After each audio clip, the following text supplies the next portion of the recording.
स्वागत है, स्वागत है, स्वागत है, तेजस्वी जी का स्वागत है, स्वागत है, तेजस्वी जी का स्वागत है, स्वागत है, तेजस्वी जी का स्वागत है, स्वागत है। भारत माता की, भारतीय जनता पार्टी, भारतीय जनता पार्टी।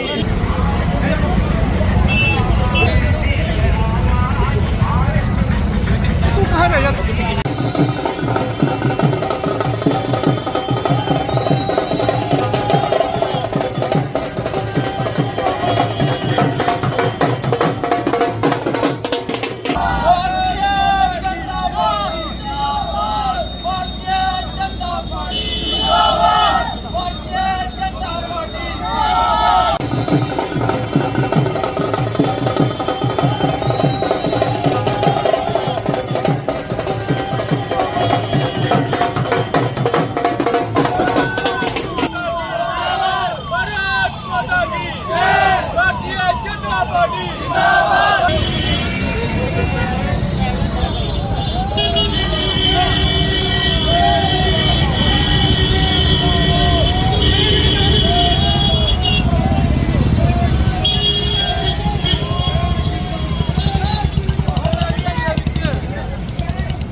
तेजस्वी जी कहाँ पे हो? तेजस्वी जी को जय श्री राम, जय श्री राम, जय श्री राम, तेजस्वी जी को जय श्री राम, जय श्री राम, जय श्री राम, तेजस्वी जी को जय श्री राम, जय श्री राम, जय श्री राम। आज कठुआ में अपने उम्मीदवार डॉक्टर भारत भूषण जी के पक्ष में प्रचार के लिए युवा मोर्चा के प्रदेश अध्यक्ष और पूरी टीम के साथ में यहाँ आया।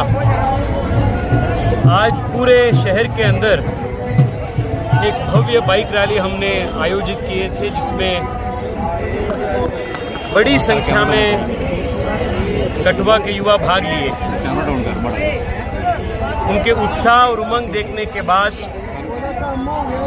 मुझे कन्विंस हो चुका है कि 1 तारीख को होने वाले चुनाव में डॉक्टर भारत जी अभूतपूर्व बहुमत से जीतेंगे और पूरे प्रदेश में भारतीय जनता पार्टी के नेतृत्व वाली पूर्ण बहुमत की सरकार स्थापित होना निश्चित है।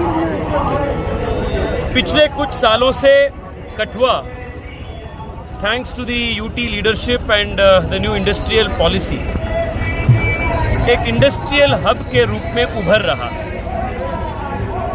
और हजारों संख्या में प्रदेश के युवाओं को, यहाँ के युवाओं को अन्य इंडस्ट्रीज में, MSMEs में रोजगार मिल रहा है।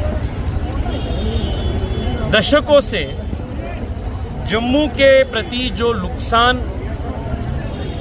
यहाँ के कांग्रेस NC के सरकारों ने किए थे, आर्टिकल 370 के वजह से जो हुआ था, वो धीरे धीरे स्थिति सुधर रहा है। आज पूरे प्रदेश में लगभग टेररिज्म अंत हो चुका है, स्पेशली इन जम्मू रीजन्स। यहाँ के युवाओं को हायर एजुकेशन के अन्य मौके रोज प्राप्त हो रहा है।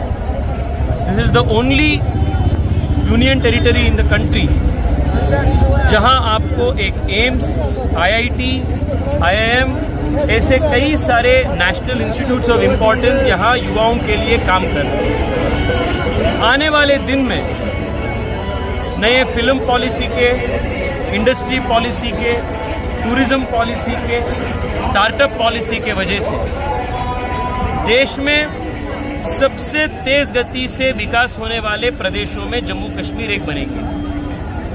This is just the beginning of the development in Jammu Kashmir. In the coming days, Jammu Kashmir will emerge as a leader in economic development and prosperity in the country. मैं कठुआ के युवाओं से, प्रदेश के युवाओं से हाथ जोड़कर विनती करता हूँ, ये चुनाव पूरे प्रदेश के लिए, देश के लिए और इस प्रदेश के आने वाले 5 पीढ़ी के भविष्य के दृष्टि से बहुत महत्वपूर्ण है। ये आतंकवाद और राष्ट्रवाद के बीच के लड़ाई का चुनाव है।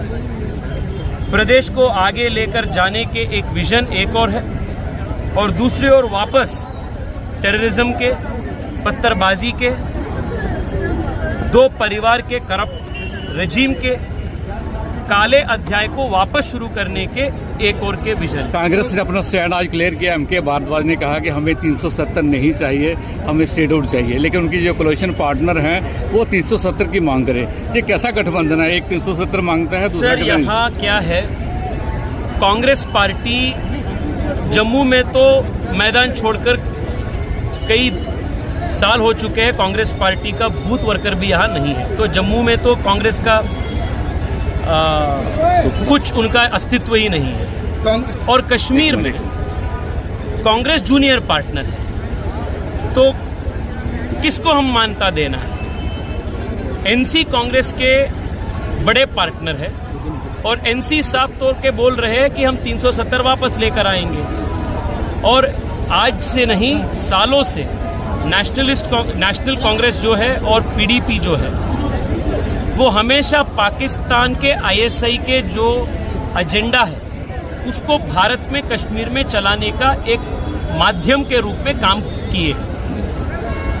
सो Congress party today is in the hands of the NC and the PDP in the valley. और कांग्रेस पार्टी के ये कहने से कुछ नहीं होगा जब तक NC और PDP अपना स्टैंड क्लियर नहीं करेगा, तब तक We have to take this statement with a bucket of salt. जनता को धोखे में रखा जा रहा है क्योंकि कश्मीर में चुनाव अभी संपन्न हुए हैं पहले चरण में, दूसरे चरण से पहले इन्होंने ये स्टेटमेंट कांग्रेस पार्टी ने हमेशा सबको धोखाबाजी में रखने का एक कल्चर कांग्रेस पार्टी का है। पिछले 5 कांग्रेस पार्टी के नेता राहुल गांधी ने देश के बाहर जाकर रिजर्वेशन को खत्म करने का भाषण वो बाहर देते हैं। भारत में आने के बाद रिजर्वेशन के पक्ष में वो बोलते हैं। जम्मू कश्मीर में उनके पार्टी आर्टिकल 370 के खिलाफ बोलते हैं, आर्टिकल 370 को वापस ले आएंगे, इस ऐसे बात बोलते हैं। मतलब जम्मू कश्मीर में जो रिजर्वेशन जारी है SC ST OBC को 370 हटाने के बाद उसके खिलाफ वो बोलते हैं। तो हमेशा राहुल गांधी के और कांग्रेस पार्टी के पॉलिटिक्स एक डबल स्पीक और डबल स्टैंडर्ड्स के ऊपर निर्भर है। People have seen through this duplicity. Congress एक सालों से जम्मू कश्मीर जो था वो डायरेक्टली केंद्र सरकार के अधीन था। यहाँ पर अनएम्प्लॉयमेंट दूसरे स्थान पर पहुँच चुकी है, लेकिन अब भाजपा कहती है 5 लाख रोजगार हर वर्ष सरकारी नौकरियां देंगे, क्या देखते हैं? इससे पहले 370 हटाने से पहले और यहाँ यूनियन टेरिटरी बनने से पहले यहाँ युवाओं की स्थिति क्या था, माता बहनों की सिक्योरिटी के स्टेटस क्या था। आज मैं कठुआ आने से पहले चंबा में एक कार्यक्रम था सुबह, चंबा में चंब में अपने कार्यकर्ता मुझे बोल रहे थे कि 70 तक हर दिन वहाँ शेलिंग होते थे,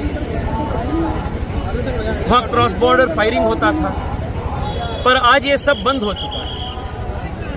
जब तक लॉ एंड ऑर्डर स्थिति नहीं सुधरेगी, जब तक टेररिज्म खत्म नहीं होगी, तब तक आर्थिक विकास शुरू ही नहीं हो सकता।